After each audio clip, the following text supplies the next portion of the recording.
이 시간 우리 하나님 말씀 봉독하는 시간 갖도록 하겠습니다.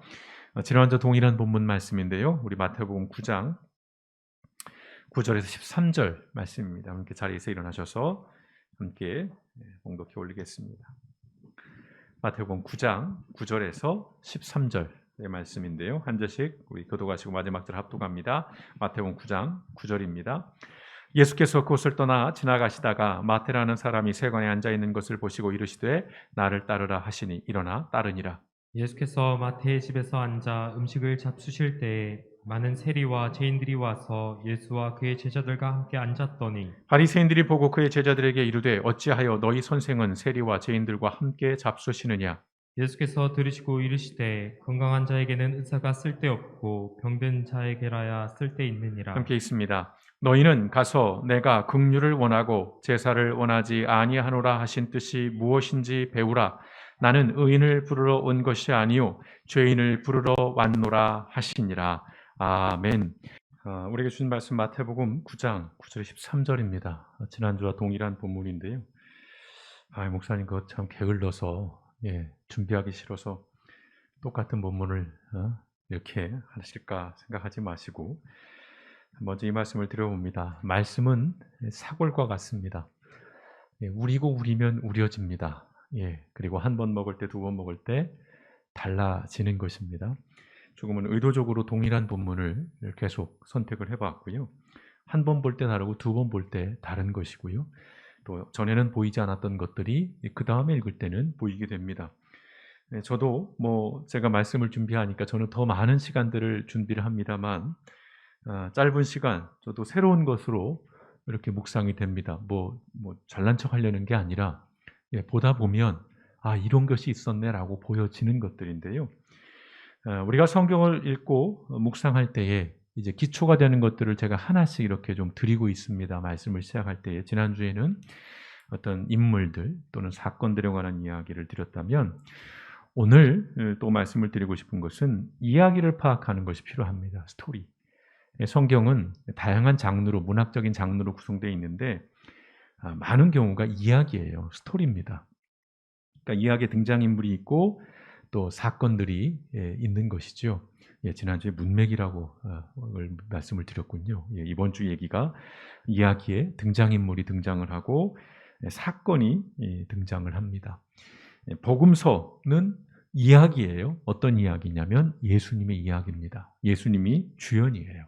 핵심 인물입니다. 그리고 그 예수님의 주변으로 예수님이 가르치시거나 또는 예수님에게 무언가를 요청하거나 또는 예수님과 갈등하거나 또는 예수님과 대립하는 그러한 이야기들이 주를 이룹니다. 그래서 우리가 그런 이야기들을 읽을 때에 중요하게 봐야 될 것 중에 하나가 뭐냐면 아까 말씀드린 인물인데 그 인물들을 볼 때 찾아보는 거죠. 이건 이미 훈련이 되신 분들은 여러 번 들어봤던 그런 이야기일 수 있습니다. 이 등장인물 중에 그러면 나는 누구일까? 를 한번 유추해 보는 거예요. 나는 누굴까? 나는 예수님이구나. 그게 가장 좋은 것이겠지만 그러나 우리의 죄성은 자꾸 나는 이 사람은 아니야 라는 식으로 이제 비껴가는 것들이 있거나 또는 이 이야기 이 사람은 누구 집사 같은데 누구 장로가 들어야 되겠는데 이런 식으로 나를 차별화하거나 또는 나는 배제시킨 채 어떤 이걸 타자화하는 그런 습성들이 있는데요. 오늘 이 이야기 속에서 우리는 그 인물들을 면면을 파악하고 과연 나는 어디에 속한 인물들인지 나는 누구인지 특별히 오늘 이 이야기는 딱 대비가 됩니다. 두 가지 개념이 서로 VS로 대비가 되죠. 병든 사람, 건강한 사람 또 있고 또 의인이 있고 죄인이 있고 이런 식으로 나눠집니다. 자비와 또 긍휼, 제사라고 하는 이 두 가지 개념들이 등장을 하게 되는데요. 자, 일단 하나하나 좀 살펴보겠습니다. 오늘 본문 말씀에 등장인물들은 누굽니까? 말씀을 같이 보시면 자, 일단 예수님이 등장을 합니다. 당연히. 그리고 마태라고 하는 인물이 등장을 합니다. 마태는 우리가 알고 있는 그 예수님의 제자 가운데 한 사람이고요. 그리고 마태의 직장 동료인 것 같습니다. 세리들, 세관원들이 등장을 해요. 그리고 또 등장하는 인물들이 있는데 죄인들이라고 하는 구체적인 혐의나 범죄 사실이 특정되진 않았어요. 뭐 절도죄인지 폭력죄인지는 모르지만 여튼 죄인들로 통칭되는 죄인들이 등장을 하고, 그리고 또 누가 등장을 합니까? 예수님의 제자들이죠. 예. 자, 이런 등장인물들이 있습니다. 자, 그리고 이들과 이제 갈등 관계에 있는, 대척점에 있는 인물, 바리새인들이 등장을 합니다. 자, 그리고 오늘 이야기에서의 그러면 사건은 뭐죠? 오늘의 사건은 먹는 문제, 식사였습니다. 식사. 자, 10절을 보시겠습니다. 예수님께서 마태의 집에서 식사를 하실 때였습니다.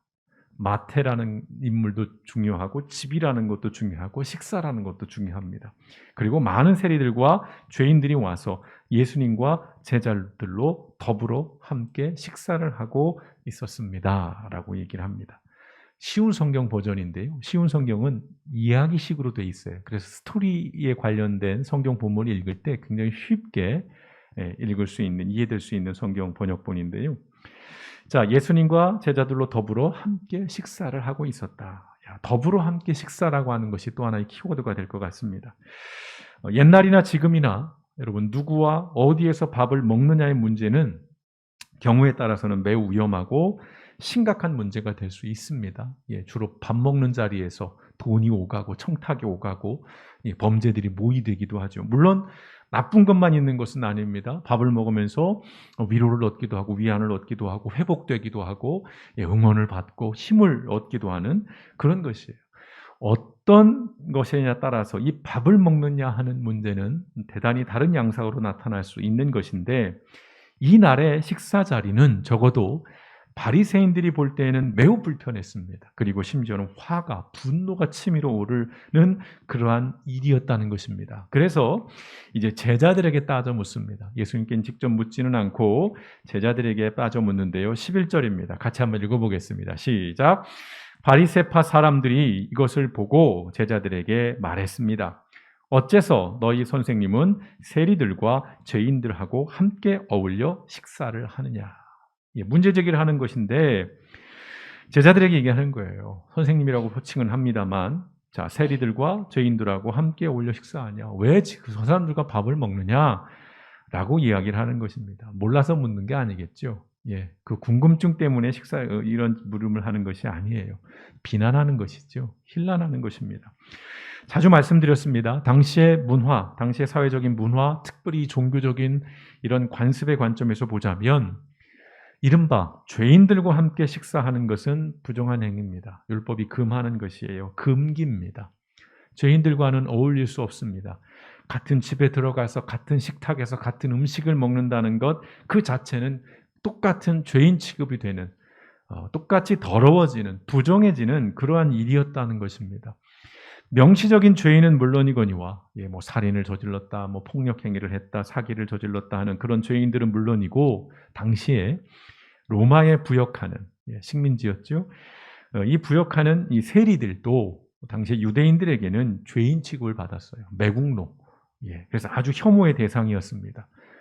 우리가 이 세리에 대해서는 뭐 성경에 많이 나와 있으니까 삭개오로 대표되는, 거룩하고 경건해야 할 예수님이 소위 이른바 선생이라고 하는 자가 부정한 자들과 어울려서 함께 식사를 한다는 것, 그것도 밤에 은밀하게 자기들끼리 숨어서 하는 게 아니라 대놓고 오히려 보란 듯이, 예수님은 의도적인 것이죠. 공개적으로 식사를 한 것입니다. 그러니까 그게 있을 수도 없고 있어서도 안 되는 일을 지금 벌어지고 있고 벌리고 있는 것이에요. 바리새인이 예수님에 대해서 제자들 앞에 선생님이라고 칭한 것은 아주 교묘한 조롱의 의도가 담겨 있는 거예요. 야, 선생이라면서, 랍비라면서 어찌 저런 짓을 할 수 있냐라는 것입니다. 당시 바리새인들에게 있어서 거룩이라는 것은 이런 개념이었죠. 부정한 자들을 격리시키는 거예요. 장애인들이나 병을 앓고 있는 사람들, 뭐 이런 사람들과 분리되는 겁니다. 공간적으로 분리되는 거예요. 그리고 어떤 관계적으로 단절시키는 거예요. 이게 거룩이에요. 그들이 볼 때 경계를 긋는 거예요. 선을 딱 그어놓고 넘어오지 못하게 하는 것, 또는 넘어가지 않는 것, 그게 이들에게 있어서는 거룩의 개념이었어요. 근데 오늘 예수님은 경계를 넘어가십니다. 마태의 집에 들어가시는 거예요. 그 경계뿐만 아니라 또 함께 식탁을 공유했습니다. 그 경계도 넘으신 거예요. 죄인들과 함께. 세상의 잘못된 관습들과 당시 사람들의 그 왜곡된 인식을 예수님은 깨보고자 하시는 거예요. 고쳐주시려고 오신 것 때문에 그런 것이죠. 모두가 죄인이라고 규정하고 또 사회적으로 종교적으로 격리된 이들과 예수님은 그 경계를 허물어 버리시고 함께 어울려서 식사를 하신 것입니다. 다시 말씀드립니다. 이건 의도된 행동이십니다. 예수님은 관습적인 전통이나 금기를 깨시고 본래 율법이 가진 그 정신을 회복하기를 원하셨어요. 그것을 위해서 오신 겁니다. 우리가 산상수훈을 통해서 예수님이 율법을 재정의하는 그 6가지의 대표적인 것들을 우리가 잠깐 살펴봤었죠. 몇 주간에 걸쳐서. 율법의 정신을 회복하기를 원하는 거예요. 율법이 가진 어떤 문자적인 그대로 지켜지는 것들, 그 행위를 회복하는 것이 아니라 그 문자 안에 담겨 있는 본질, 정신, 그 의미를 회복하기를 원하신 것입니다. 죄인들과 어울려서 같은 식탁에서 또 같은 음식을 나눠 먹으시는 행위를 통해서 깨어지고 이 뒤틀려진 세상을 향해서 하나님의 나라가 어떤 나라인가를 보여주려는 것이에요. 하나님의 나라는 이런 나라야. 경계가 허물어지고 죄인들과 함께 어울려서. 물론 여기서 단순히 오해는 하지 마십시오. 그럼 나쁜 놈들 그냥 무비판적으로 다 받아주고 용납하고 그렇게 살자는 거냐? 그런 의미가 아닌 것은 아마 다 아시리라고 믿습니다. 세상은 그렇게 구분짓고 경계를 짓고 차별을 하고 배제하고 혐오하고 구분하지만 하나님의 나라는 연합이에요. 일치예요. 더불어 함께 밥을 먹는 그런 나라인 것을 이렇게 상징적으로 보여주고 있는 것입니다. 근데 여전히 이 종교적인 관습, 이 인습에 쩔어 있는 이 율법의 정신을 완전히 잃어버리고 그저 그 껍데기만, 그 겉 외형만 아주 그것을 근거하고 것처럼 붙들고 있는 이 바리새인들을 향해서 예수님께서 이렇게 말씀하십니다. 12절의 말씀 같이 읽어보겠습니다. 시작. 예수님께서 이 소리를 들으시고 말씀하셨습니다. 건강한 사람은 의사가 필요 없으나 환자들은 의사가 필요하다라고 하고 말씀하십니다. 자, 일단 예수님은 당신을 의사에 비유하시는 거예요. 의사. 자, 그림 언어 확실히 들어오죠. 건강한 사람은 의사가 필요 없는데 환자들에겐 의사가 필요하다. 당연한 얘기예요. 상식적인 얘기입니다. 자, 의사에 비유하셨어요. 의사는 어떤 사람입니까? 우리가 아는 대로 아픈 사람 고치는 것이죠. 회복시키는 것이에요. 회복이 뭡니까? 본래의 기능, 그 본래의 역할들로 다시 그 자리로 있게 해주는 거예요. 우리가 이것을 통칭해서 구원이라고 표현할 수 있는 것입니다. 예수님은 그 일을 위해서 오신 것이에요. 자, 근데 오늘 예수님께서 건강한 사람과 병든 사람, 이 환자를 구분하셨어요. 근데 이건 의도적인 그냥 우리에게 이해를 돕기 위한 것인데, 자, 이 말씀에 담겨 있는 더 깊은 의미는 무엇일까요? 이 말씀을 하는 더 본질적인 것은 이건 바리새인들에 대한 말씀인데요. 자, 바리새인들에 대해서 너희들은 건강한데 이 죄인들은 건강하지가 않잖아. 그러니까 나는 이 죄인들을 위해서 온 거야. 그런 말씀을 한 게 아니에요. 여러분, 본질적으로 이 세상에는 건강한 사람은 단 한 명도 없습니다. 저도 그렇고 여러분도 그렇습니다. 모두가 다 환자입니다. 좀 표현이 그렇습니다만 예외는 없다는 것이에요. 하나님의 관점에서. 그래서 사도 바울이 로마서에서 그렇게 선언하죠. 로마서 3장 10절에서 12절 말씀 같이 한번 읽어보겠습니다. 시작. 성경에 이렇게 기록되어 있습니다. 의인은 없다. 한 사람도 없다. 깨닫는 사람도 없고 하나님을 찾는 사람도 없다. 모두가 곁길로 빠져서 쓸모가 없게 되었다. 선한 일을 하는 사람은 없다. 한 사람도 없다. 자, 성경은 이렇게 지독하게 냉소적이고 비관적이고 부정적인 책입니다. 그래도 한 명은 있음직도한데 단언컨대 의인은 없다. 선언합니다. 그것도 한 사람도 없다. 라고 아주 신랄하게 이야기를 합니다.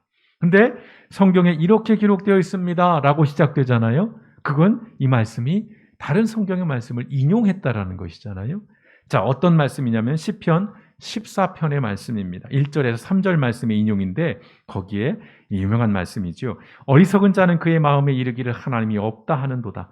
그들은 부패하고 그 행실이 가증하니 선을 행하는 자가 없도다. 여호와께서 하늘에서 인생을 굽어 살피사 지각이 있어 하나님을 찾는 자가 있는가 하려 보려 하신 즉 다 치우쳐 함께 더러운 자가 되고 선을 행하는 자가 없으니 하나도 없도다라고 선언합니다.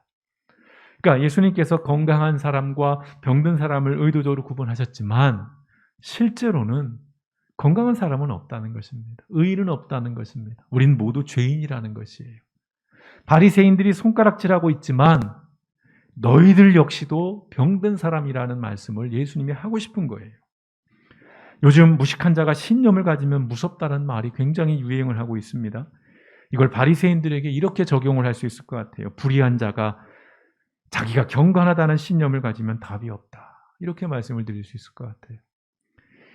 바리새인들은 자신들은 건강한 사람이라고 생각했어요. 그것도 아주 대단히 건강한 사람이라고 생각을 했습니다. 왜요? 율법을 다 지키는 사람들이었으니까. 심지어는 그 이상을 했으니까요. 한 번 금식하면 되는데 일주일에 2번을 금식했죠. 10의 1조를 드리면 되는데 10의 2조를 드린 거예요. 자기들은 넘치도록 하고 있는 거예요. 그러니까 아주 경건에 넘치는 최고봉이라고 생각을 했다는 것이죠. 그러나 그들 스스로 놓치는 게 뭡니까? 자신들은 결코 죄인이라 생각하지 않는 거예요.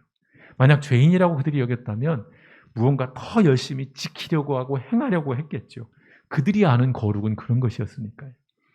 그래서 어떤 문제가 생기냐면 나는 건강해, 나는 의로워, 나는 거룩해, 나는 의인이야. 이런 사람들, 이런 생각에 빠져버리면 자기가 중심이 되는 겁니다. 그래서 다른 사람들을 규정을 해요.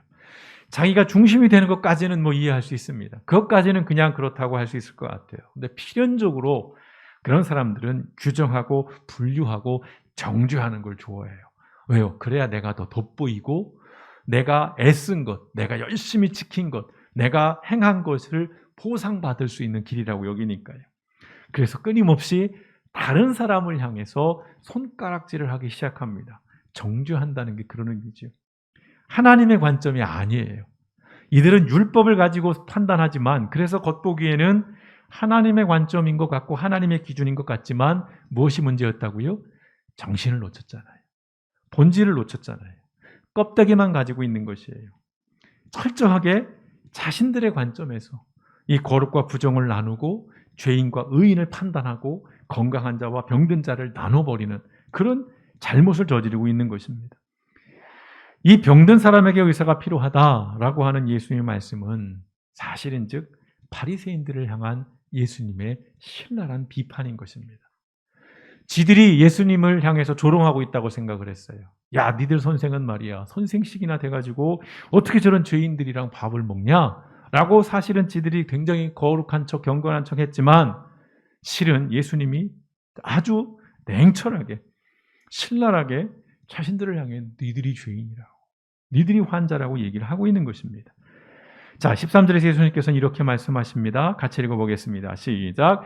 너희는 가서 내가 바라는 것은 동물을 잡아 나에게 바치는 제사가 아니라 이웃에게 베푸는 자선이다 하신 말씀이 무슨 뜻인가를 배워라.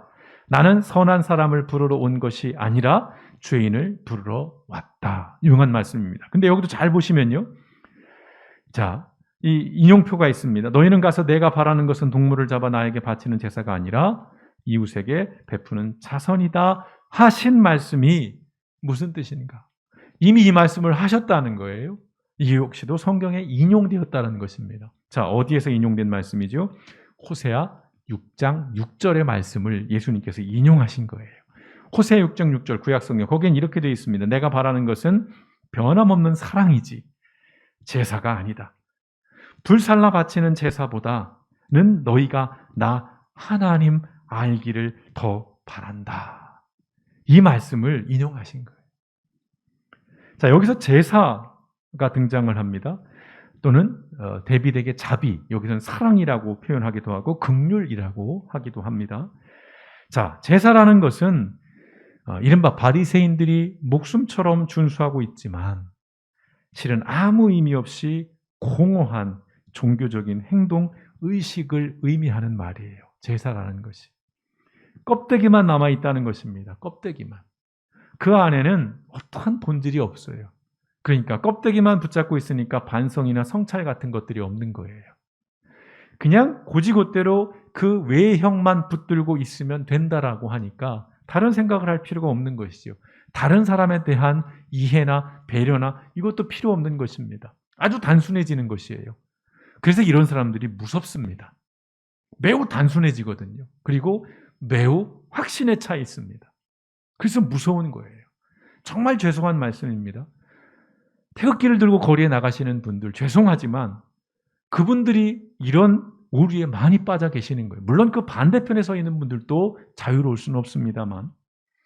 자, 바리새인들은 이솝우화 여러분 잘 아시죠? 수없이 많은 이야기들이 있는데 혹시 여러분 소풍 가는 돼지 이야기 기억하십니까? 소풍 가는 돼지 이야기. 뭐 정확히 숫자는 모르겠습니다. 뭐 20명이 같이 소풍을 가는데 이렇게 개울을 건너갔어요. 그래서 안 빠지고 다 왔는지 이제 대장 돼지가 이제 세는 거예요. 근데 몇 마리만 있는 거죠? 19마리만 있는 거예요. 이상하잖아요. 20마리였는데. 계속 세봐요. 그런데도 19이에요. 옆에 보고 내가 세볼게. 또 다른 돼지가 막 셉니다. 근데 19마리예요. 우합니다. 그야말로. 항상 자신은 빼요. 자기도 돼지면서. 자기는 제외시켜요. 19마리의 돼지와 자기는 차별화시켜버리는 거예요. 이게 우리가 살아가는 삶 속에 너무 많은 모습으로 나타나죠. 우리의 모습이기도 한 것입니다. 좀 더 직설적으로 내가 죄인이라는 생각을 하지 않습니다.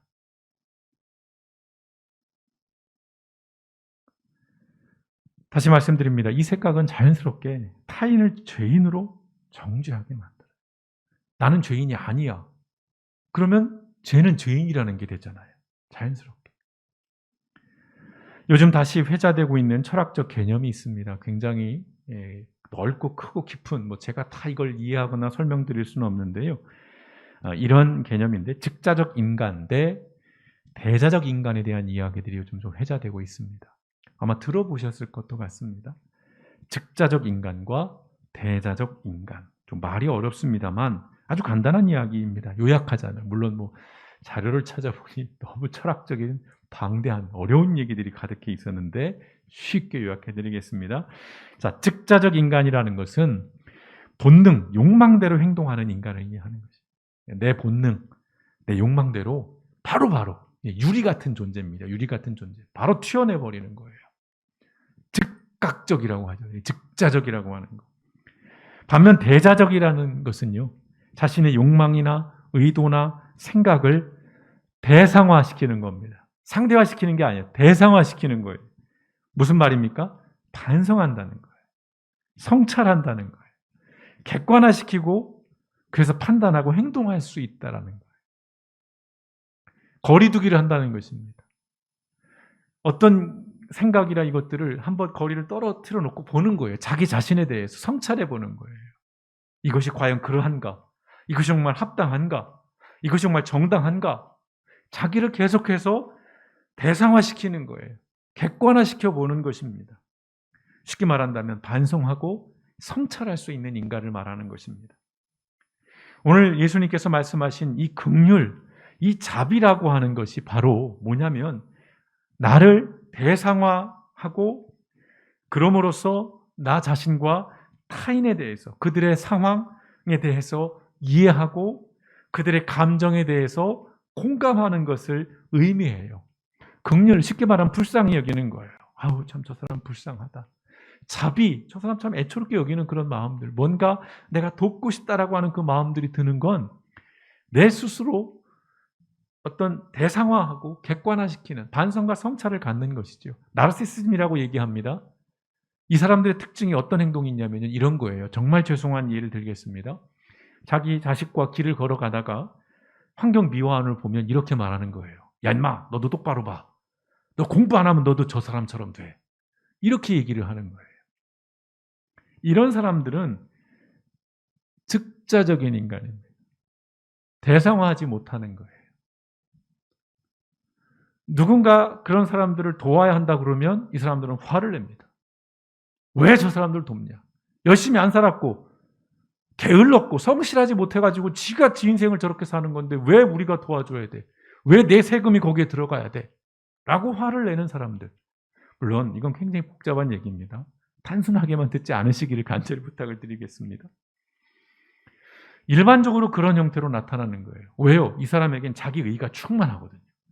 난 내가 노력했어. 내가 쟁취했어. 난 다른 사람 도움 하나도 안 받고 내 노력으로 이뤄낸 거야. 난 정당해. 근데 쟤 봐. 자기는 아무것도 안 했는데 왜 도와줘야 돼? 근데 엄밀하게 따져보시자고요. 온전히 자기 힘으로 이룬 것인지 그게. 공감, 이해가 없는 거예요. 최소한의 배려가 없는 것이죠. 바리새인들이 오늘 보여주는 모습들이에요.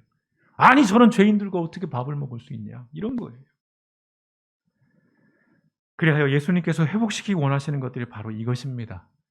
경건이라는 이름으로 포장된 욕망과 그 욕망을 성취하기 위한 이기적이고 관습적인 종교 행위. 포인트가 이 종교 행위입니다. 그걸 버리라는 거예요. 아무리 제사를 많이 드린들, 오늘 말하면 아무리 예배를 열심히 드린들, 새벽 예배 계속 나오고 금요 예배 나오고 주일 예배 나오고 저녁 예배 나오고 무슨 기도회도 나오고 어디 신방도 가고 막 개업 예배도 가고 돌 예배도 가고 모든 예배를 다 드린다 할지라도 그것이 그냥 껍데기만 있는 것이라면 아무 의미가 없다는 것입니다. 그런 제사를 예수님 하나님이 받으시는 게 아니고 원하시는 게 아니라는 것이지요. 대신에 그런 종교적인 관습적인 행위를 버리고 긍휼, 자비의 마음으로 다른 사람을 사랑하라는 것입니다. 이게 율법의 정신이잖아요. 하나님을 사랑하고 내 이웃을 사랑하라. 아까 철학적인 개념으로 말씀드리면 즉자적 인간에서 대자적 인간으로 변화되는 것. 여러분 이것이 우리가 그리스도인으로 살아가는 삶의 모습인 것입니다. 예수님께서 말씀하십니다. 13절 하반절 말씀. 나는 의인을 부르러 온 것이 아니라 죄인을 부르러 왔다. 그러니까 예수님이 저 세리를 부르러 왔고 마태를 부르러 왔고 저 흉악한 저 나쁜 놈들을 부르러 왔구나. 아니요. 그렇게 타자화시키면 안 됩니다. 예수님은 누구를 부르러 오셨습니까? 목사님이요. 되면 안 되죠. 물론 저도 부르러 오셨지만 성경을 읽고 묵상할 때 적용은 가장 먼저 나에게 먼저 하는 겁니다. 야, 이건 저 목사가 들어야 저 황 목사. 저 인간이 들어야 돼. 이 말씀. 야, 진짜 하나님 이건 진리의 말씀이야. 저를 위해 오셨습니다. 예, 맞습니다. 또한 여러분, 나를 위해서 오신 것입니다. 예수님께서 마태를 부르신 것은 그에게 부와 명성을 주기 위함이 아니라 고쳐주기 위해 부르셨어요. 예수님께서 죄인들과 함께 식사를 하신 것은 그들에게 면죄부를 주기 위해 오신 것이 아닙니다. 그들을 고쳐주시기 위해서 함께 식사를 하신 것입니다. 우리에게 예수님이 필요한 이유도 그렇습니다. 성도 여러분께서 지금 회복해야 할 것이 무엇인지요? 한번 이건 말씀 이후에 한번 한 주간 여러분 하나님 앞에 내가 회복해야 될 것이 무엇일까? 숙취요. 이것만이 아니라 회복해야 될 것들이 참 많을 것 같아요. 내 안에 있는 여러 가지 이기심들 또는 어떤 정죄하는 마음들, 여러 가지 내 안의 열등감 또는 내 속에 있는 시기와 질투의 마음들 또는 어떤 지나친 경쟁들 얼마나 많아요. 왜곡되고 뒤틀려진 것들. 자, 그래서 예수님께서 고쳐주셨으면 하는 건 무엇인가? 그런 것도 한번 마음에 계속 품으셨으면 좋겠어요. 이건 적용인 것이지. 무엇을 고쳐주면 좋겠을까? 뭘 고치면 좋겠을까? 육체적으로 병이 있다면 그걸 고쳐받는 거 당연한 것이고요. 그것뿐만 아니라 전반적으로 내게 약한 것들, 내게 부족한 것들, 내게 모자란 것들이 무엇인지 그것들을 회복해서 좀 더 하나님이 원하시는 그리고 좀 더 건강한 삶이 무엇인지 우리가 이것들을 고민해 나가는 것이 신앙생활인 것이지요. 분명히 말씀드립니다. 그리스도인은 완전한 사람이 결코 아닙니다. 우리는 완전할 수 없습니다. 애통하는 마음이에요. 애통하는 마음, 가슴을 치는 마음으로 예수님을 따라가면서 깨어지고 상한 것을 고쳐나가고 또한 우리가 누군가를 고쳐나가는 그런 사람이라는 것입니다. 그게 그리스도인이고 그게 그리스도인의 삶이며 그게 믿음의 삶인 줄 믿습니다. 분명히 기억하십시오. 예수님은 우리의 치료자가 되십니다. 나를 고쳐주십니다. 여러분을 분명 회복시켜 주실 거예요. 그 확신을 가지고 우리가 해야 될 것은 예수님의 부름 앞에 응답하는 것입니다. 우리 이 찬양 함께 같이 고백하시면 좋겠습니다. 찬송가인데요. 우리가 예전에 참 자주 불렀던 그런 찬송가이기도 합니다. 예수 나를 오라 하네. 예수 나를 오라 하네. 어디든지 주를 따라 주와 같이 가려네. 주의 인도하심 따라 주의 인도하심 따라 어디든지 주를 따라 주와 같이 가려 하네. 단순해요. 가사가 아주 단순합니다. 예수님의 부름, 앞에 여러분 응답하시면 좋을 것 같아요. 우리 예수 나를 오라 하네. 예수 나를 오라. 여러분 누구를 오라는 것이 아니라 나입니다. 예수 앞으로 이 부름에 응답하며 나가십니다. 예수 나를 오라. 예수 나를 오라 하네. 예수 나를 오라 하네. 어디든지 주를 따라 주와 같이 가려네. 주의 인도하심 따라 주의 인도하심 따라 주의 인도하심 따라 어디든지 주를 따라 주와 같이 가려네. 다시 한번 1절입니다. 예수 나를 오라네. 예수 나를 오라 하네. 예수 나를 오라 하네. 어디든지 주를 따라 주와 같이 가려네. 주의 인도하심 따라 주의 인도하심 따라 주의 인도하심 따라 어디든지 주를 따라